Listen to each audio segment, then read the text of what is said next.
যুবক ভাইরা, ইমান সবচেয়ে বড় শক্তি। ইমানই সবকিছু, আমলই সবকিছু, ইসলামই সবকিছু।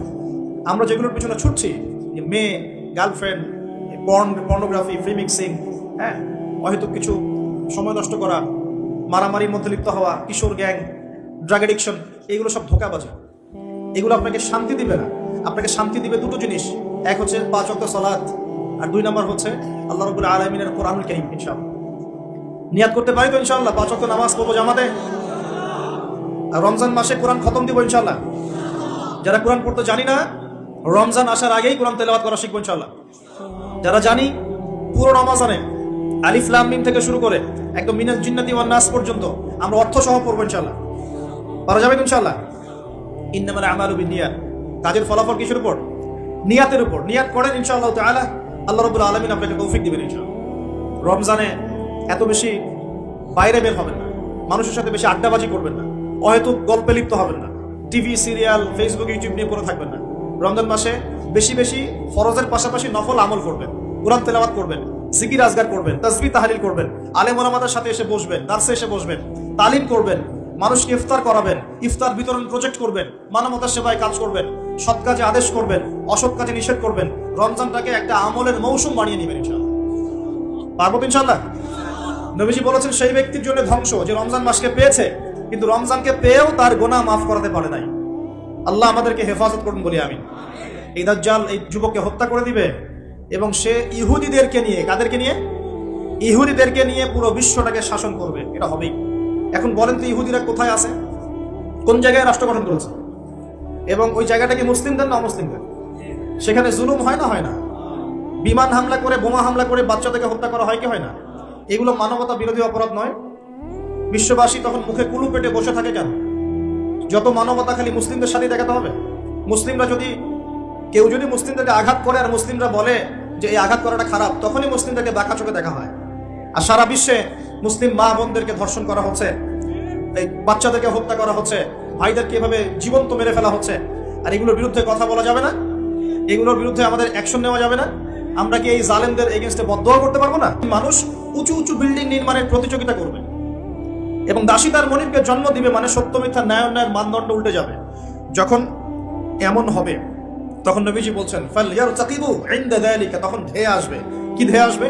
1 নাম্বার রিহান হামরা, উত্তপ্ত, কঠিন উত্তপ্ত একটা গরম বাতাসের আযাব পৃথিবীবাসীর দিকে আসতে থাকবে। এমন আযাব কি এসেছে? গরম উত্তপ্ত বাতাস কি আসছে? একটু নাসার গবেষণাগুলো করে দেখেন বাসায় গিয়ে। তারা বলছে সূর্যের মধ্যে এখন কিছু বিক্রিয়া চলছে, বিস্ফোরণ চলছে। এমন হতে পারে অতি শীঘ্রই পৃথিবীর দিকে উত্তপ্ত গরম বায়ুর আযাব আসা শুরু করবে। দেখেন হাদিসের সাথে এক্স্যাক্টলি মিলে গেছে। আল্লাহু আকবার। রিহান হামরা মানে গরম উত্তপ্ত বাতাস আসবে পৃথিবীতে। এবং মনে করবেন না এই বাতাস যদি গায়ে লাগে খুব কমফোর্টেবল ফিল হবে, বরং এর ফলশ্রুতিতে দেখা যাবে ফসল নষ্ট হয়ে যেতে পারে, বৃষ্টিপাত বন্ধ হয়ে যেতে পারে, খরা হতে পারে, মরুকরণ হতে পারে, আর অনেক সমস্যা হতে পারে, পানির স্তর নিচে নেমে যেতে পারে। রিহান হামরা। আরেকটা হচ্ছে 2 ওয়াজালজালাতান, এবং ভূমিকম্প। আর নবীজি বলছেন ভূমিকম্প না, নবীজি বলছেন যে বাইনা ইয়াদাই সাআ, কিয়ামতের আগে আগে মুজানুন শাদীদ, মহামারী ছড়িয়ে পড়বে, বড় বড় মহামারী। ওয়া বা'দাহু, আর মহামারীর পরে আসবে সানাওয়াতুজ জালাজিল, ভূমিকম্পের বছরগুলো। ভূমিকম্পের বছরগুলো। সানা মানে একটা বছর, সানাওয়াত মানে অনেকগুলো বছর, জালজালা মানে ভূমিকম্প, জালাজিল মানে ভূমিকম্প সমূহ। অর্থাৎ ভূমিকম্পের বছরগুলো আসছে পৃথিবীর সামনে। আপনারা তুরস্কের ভূমিকম্প সম্পর্কে জানেন। কিছু বিষয় আছে যেটা আমি এখনো মেলাতে পারছি না। বুঝলাম যে ভূমিকম্প আল্লাহ পাকের আযাব, আল্লাহর গজব। কাফের মুশরিক মুনাফিকদের উপর যখন আসে তখন এটা গজব বলেই ধরে নেওয়া যায়। আর যখন মুমিন মুসলিমদের উপরে আসে তখন আমরা মনে করি এটা আমাদের হয়তো পাপের শাস্তি, বা আল্লাহ পাক আমাদেরকে সতর্ক করছেন, অথবা রহমত, এর মধ্য দিয়ে আল্লাহ গুনাহ মাফ করে দিবেন, আমরা এমনটা মনে করি। কিন্তু কিছু পয়েন্টস এখনো মিলাতে পারছি না। 1 মাস আগে নেদারল্যান্ডের একজন বিজ্ঞানী বলেছিলেন যে 1.5 মাসের মধ্যে তুরস্কে একটা ভূমিকম্প হবে। 1 মাস আগে নেদারল্যান্ডের একজন বিজ্ঞানী বলেছিলেন 1.5 মাসের মধ্যে তুরস্কে একটা ভূমিকম্প হতে পারে।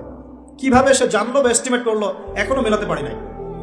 2 নম্বর প্রশ্ন, সাম্প্রতিক সময় তুরস্ক আর ওই মোস্তফা কামাল আতাতুর্কের সময়কার তুরস্ক এক নয়।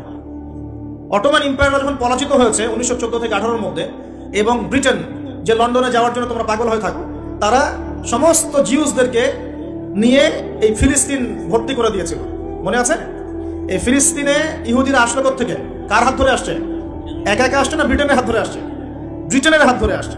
যেই ব্রিটেনে যাওয়ার জন্য এবং যে লন্ডনের ডলার বা এই পাউন্ড টাউন কি বলে এগুলো আর্ন করার জন্য আপনারা ব্যতিব্যস্ত হয়ে থাকেন এবং